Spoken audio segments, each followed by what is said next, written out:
че не е така. Въпреки всичко, ето сега ще чуете в ефир. Добър ден отново. Добър ден. Тормоза ли те много с тия дълги тиради? Не, въобще. Как се казваш ти? Мария. Ама трябва двете имена, съжалявам. Мария Апостолова. Мария Апостолова. Дано не го приемеш като някакво подаяние към беден човек, но с голямо удоволствие ти съобщавам. И другото, което искам да съобща. Да. Пишех в момента, затова не говоря.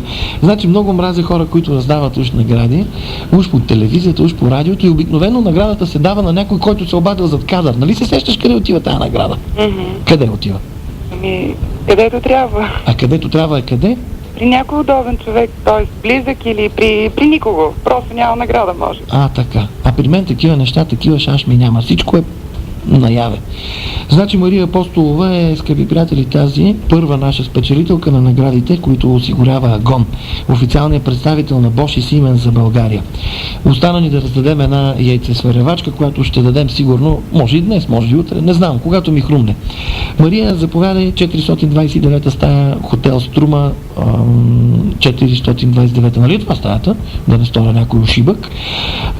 Твоята награда те очаква, това е един, как се казва, детски робот. Не като Майкъл Джексън, дето между краката има киндер сюрприз. Това си е истински детски робот, който готви, спасира, всякакви такива неща. Да си получиш наградата, заповядай. Хубаво е да даваш. Както пееше Гошо Минчев, по-хубаво е да даваш, отколкото да вземаш. Наистина е така. Лично аз страшно обичам да подарявам.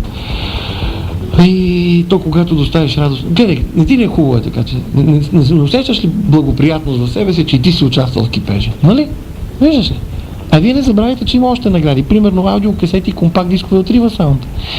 От утре ще има едни награди на ST Special Baroni American House. Ще разберете какви са утре. Сега обещаната за Мунда Банана Бенд за една от малкото мислещи жени на света. Има и такива изключения. Както примерно има... Нали сещаш една анекдота? Аз не се разказах по телевизията. За неандерталеца. След малко. Който лично аз никога не съм харесвал, не крия своето отношение, обаче в края на краищата пък това е възможност да позволим някому от вас да се почувства в родния Пловдив. Няма как, нали се сещате? Сменихме президента, сега е ред да обърнем внимание на Гункур и Пика. В края на краищата не е зле да се подмаже човек на властта, откъде да знаеш, пък може да се окаже, че нещо ми трябва и на мен от президентството. Всеки случай съм сигурен, че тази песен беше илюстрация точно на моята теза. Пиши 3. Що да ти пише 3, бе? Защото си отворен. Много смешна песен. Седни, научи си урока. Или ти ходиш да юркаш тлъстите колежки, които бъдем да хубаво батамата, да се казва. 601-130, днес си говорим за бедността, преди малко направихме доброто дело, ама хубаво е да направи човек доброто дело, както се казваше, с чуж да пита, по-мен прави, аз раздавам ви награди.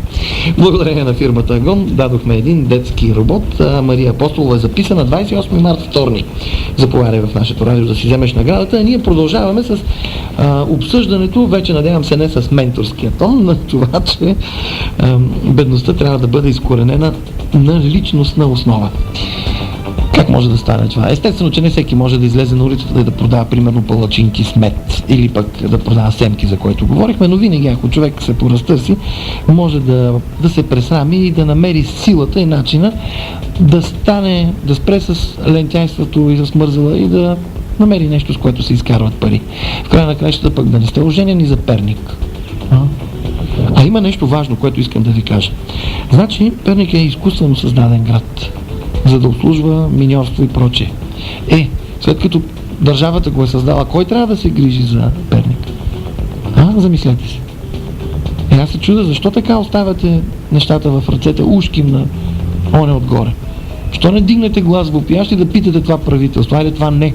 Но въобще да питате държавата. То правителството, това сигурно не е виновно, защото то е отскоро. Той има за други неща, дето е виновно. Но, примерно, може да искате от държавата. Направили сте ни град? Айде сега. Намерете ни работа. Не нахраните, намерете ни работа. Ние ще нахраним сами. Защото е унизително да искаш хляб. Предпочитам да работя, отколкото да ми дават хляб. И ми е по-скъп хляба и по-вкусен, ако съм си го изработил. Само, че има една китайска поговорка. Ако спасиш някой човек, ти носиш отговорност до края на дните му житейски за него. Значи трябва да се грижиш за него, да го храниш, да го обличаш. Така, защото си го спасил от смъртта.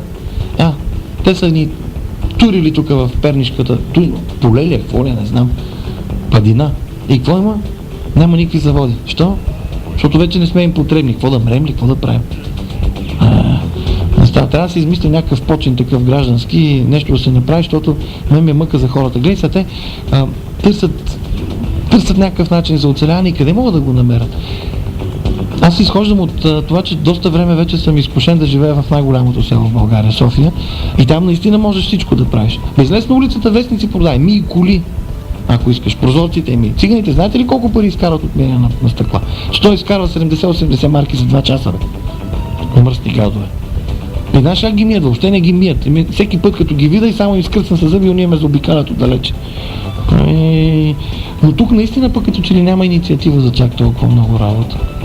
Не знам. Всеки случай ви обещавам, че ще направим нещо като трудова борса и ще ви съобщаваме редовно къде какво се търси като работни места. Сега обаче да обърнем внимание на музиката. Една преработена песен или пък да чуем кой ни звъни. Хайде да видим кой ни звъни. Добър ден. Добър ден. Слушам. Казвам се Даниела. Даниела? Да. Какво мога да направя за Даниела? Ами искам да чуеш моето мнение по въпроса. Не само аз, но Брезник, Радомир, около Мръсното, самия Перник и Боровец ще го чуят. Сме двама души и си разсъждаваме заедно. Значи аз искам да ти кажа, че до някъде си прав. Само до някъде. Защото ако беше толкова просто, както го казваш, толкова отцепани хора има в Перник, и на които вече не им пука и им е все тая дали ще застанат на улицата или ще спредат в къщи. Той има една граница, в която просто вече престава да си прави впечатление. Сега ще разкажа нещо, което дано да ти изясни нещата. Значи, преди около 10 години аз дойдох в София, отидох в София, т.е. без да познавам абсолютно никого. Отидох точно с 1 лев в джоба си и с едни къси гащи, защото голямата ми любов тогава, Елза, една стюардеса, ме беше напуснала, живеехме във Варна. Аз дойдох с едно единствено желание да бъда с нея. Само че като дойдох и като видях, тя беше английска гимназия, английска филология и така нататък, как живеят нейните приятели, разбрах, че аз трябва да имам пари, за да бъда равен с тях. Ето, сега имам пари. Не си мисли, че в София така на всеки ъгъл има 50-60 лева и ти просто трябва да си избереш по-едрата банкнота. И още нещо. Сестра ми се ожени, аз винаги съм се базикал с Каспичан, жена ми се ожени за един пич от Каспичан, музикант. Значи той сега дойде в София, преди 2-3 години е записал някакви музики.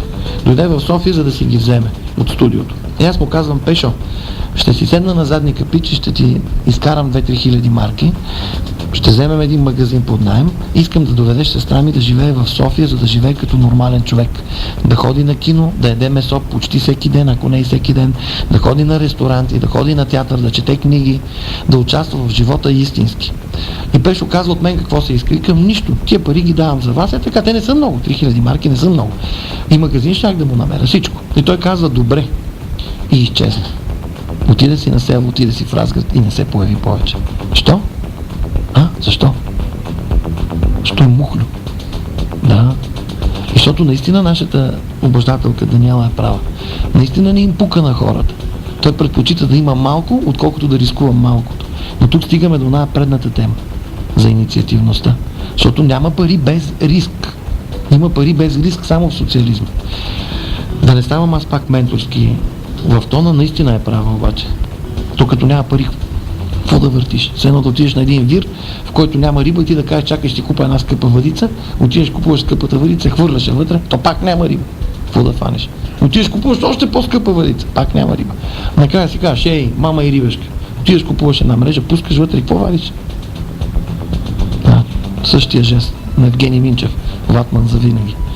Вадиш жеста на ватмана. Тъжно е, но дано пък нещо си.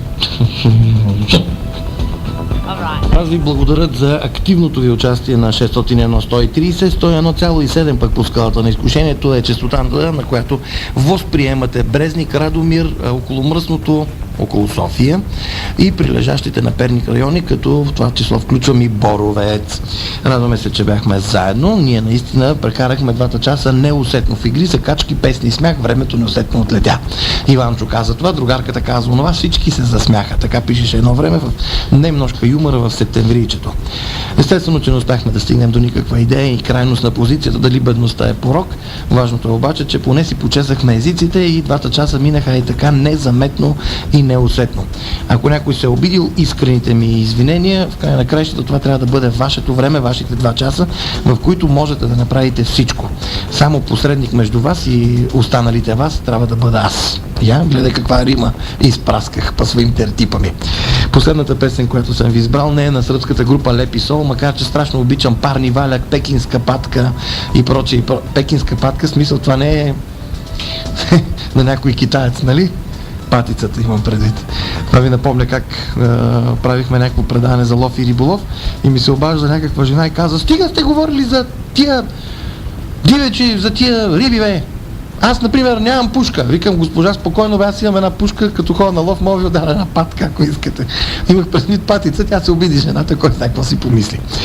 Няма днес да си правим повече каламбури. Още един път благодаря ви, че бяхме заедно. Утре съм ви приготвил още по-голяма изненада, която със сигурност ще ви донесе много, надявам се, положителни емоции. Още един път на Мария Апостолова заповядай в нашето радио да си вземеш наградата. Днес не раздадохме друга награда, но нищо. Утре има много. Хоп, са.